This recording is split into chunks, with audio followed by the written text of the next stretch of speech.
મારું નામ જ્યોતિ પરમાર છે.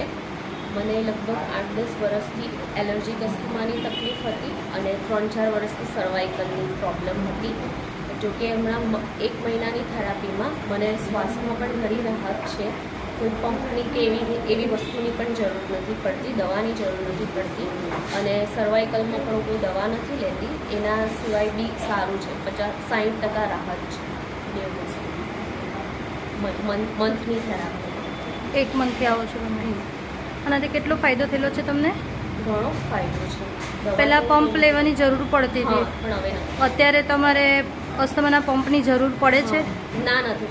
કોઈ ડસ્ટ ઉડતું હોય ને એલર્જી એવું કંઈ? ઠંડકની કોઈ એલર્જી નથી. અને પહેલાં ડસ્ટ ઉડતું હતું તો તમને શ્વાસમાં તકલીફ પડતી હતી.